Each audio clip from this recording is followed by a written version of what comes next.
Por que a África do Sul fecha os olhos a assassínios de fazendeiros brancos? Ekaterina Nenankova. Expropriação de terras sem compensação, recusa de empregos e de vagas nas universidades, ignorância em relação ao idioma materno, isso e muito mais são aqueles fenômenos que descrevem a vida de afrikaners na África do Sul de hoje em dia.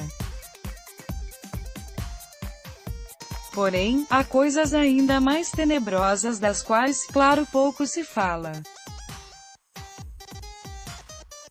Durante sua viagem ao pequeno povoado de Boeres na África do Sul, Clairefontaine, a Sputnik Brasil descobriu como é que esse povo se concentra em comunidades em busca de preservar sua cultura. Para alguns parece segregação, mas para os próprios residentes isto é inclusive uma medida de segurança, dados os números de crimes cometidos pela maioria negra contra os fazendeiros brancos. Embora o governo sul-africano continue negando o caráter sistemático desses crimes, vários jornalistas e organizações humanitárias já o consideram como genocídio. É assim, por exemplo, que o classifica o portal Genocide Watch. Como Clairefontaine se protege? Avalia-se que desde 1997 o número de fazendeiros brancos teria se reduzido em 1/3. Nem as cercas elétricas e os cães de guarda ajudam a acabar com os crimes, frequentemente de caráter muito violento. No que se trata de comunidades inteiras, estas são alvos menos frequentes de criminosos, porém, também correm riscos. Entretanto, conta o nosso guia em Clairefontaine e membro do Conselho de Administração do Povoado, Dani de Beer, as autoridades de Clairefontaine decidiram não seguir o caminho armado de se protegerem. Sim, estamos cercados, já a segurança que você viu na entrada serve mais para o controle fronteiriço, digamos assim. Mas é claro que não agem da mesma forma que em um país. Isso seria fantástico, é um pequeno sonho para nós. Eles não estão armados, não temos quaisquer agentes de segurança armados, diz Dani. O interlocutor da Sputnik assegura que nos raros casos de brigas ou desentendimentos na fronteira, preferem que as autoridades locais resolvam a questão. Se acontece alguma briga ou algum desentendimento, continuamos respeitando as leis sul-africanas e cabe à polícia da África do Sul lidar com isso, explica. Porém, muitos fazendeiros brancos continuam vivendo separadamente da comunidade, pondo sua vida em risco a cada dia. Apesar de todos os perigos, eles costumam se recusar a abandonar suas terras. Nos conta Dani, temos sido fazendeiros por décadas, por séculos. Desbravar terras e agricultura é algo que nós fazemos. Por isso é muito difícil chegar ao pé de algum fazendeiro, especialmente de idade avançada, e dizer, é perigoso para você ficar aqui. Ele simplesmente responderia, isto é a minha vida, é como eu fui criado.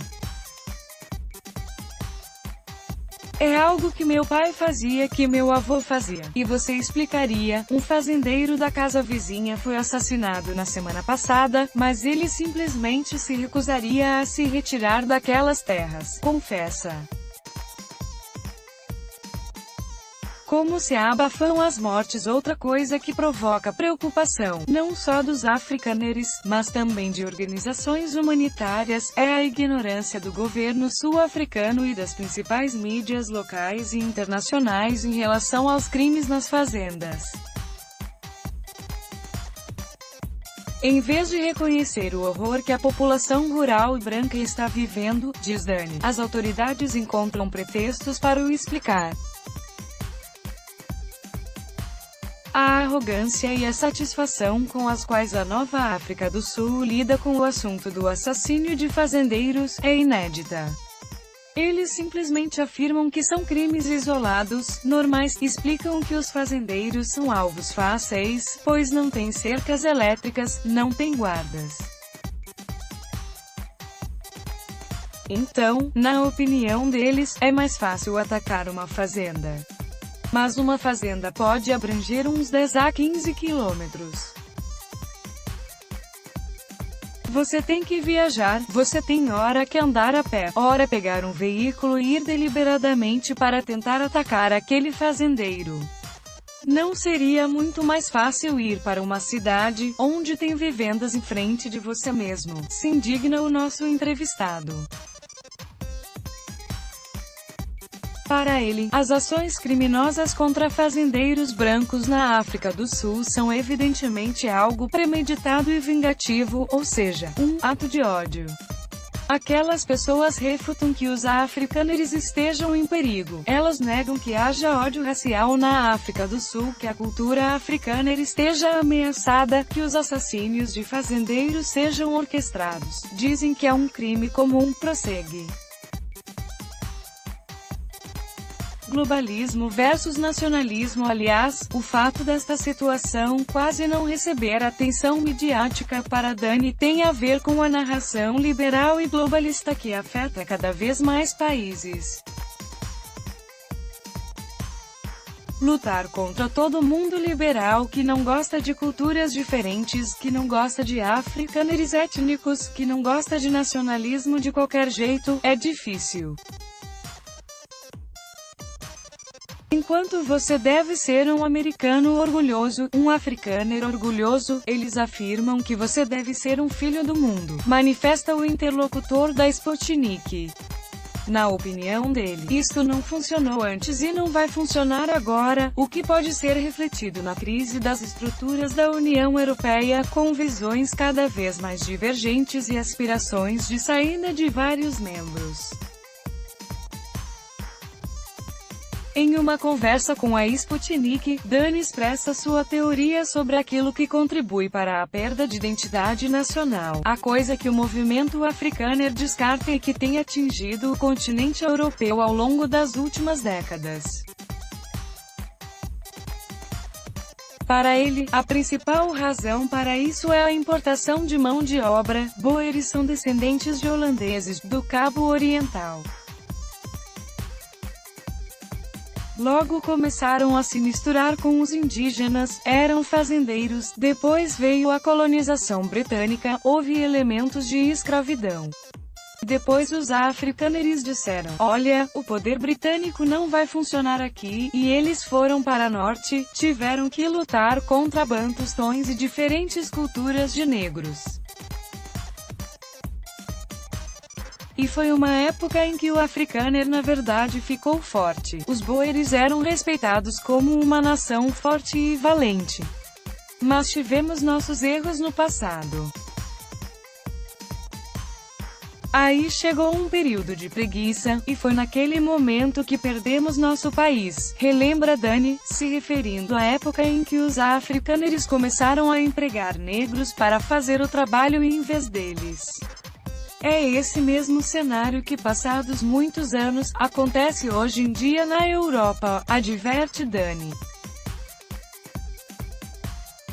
Algo que a Europa também tem que tomar consciência, acho que nesse respeito os alemães erraram logo no início, é o momento em que você começa a importar a força de trabalho de fora para trabalhar em vez de você, é o primeiro passo para perder seu país. A Alemanha começou com turcos, agora já tem regiões que não são Alemanha de fato, são Turquia, argumenta.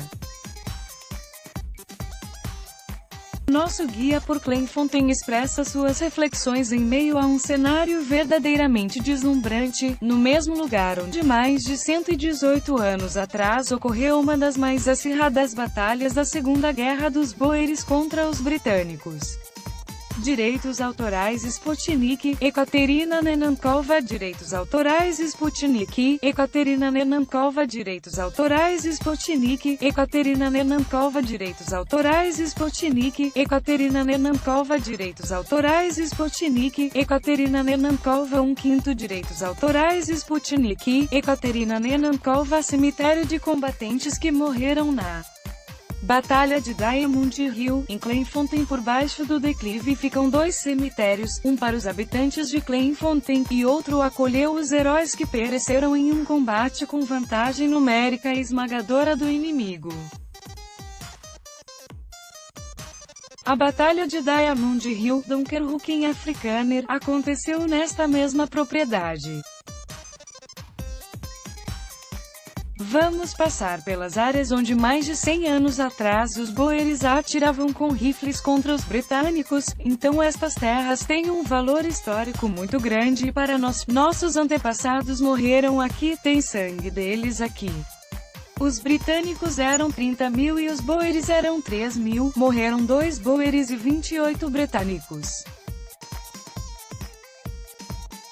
Eles estavam tão confusos com a batalha que o general britânico nem sequer queria dizer para as autoridades quantos boeres havia lá, resume Dani, sem poder abafar seu grande orgulho pela sua nação.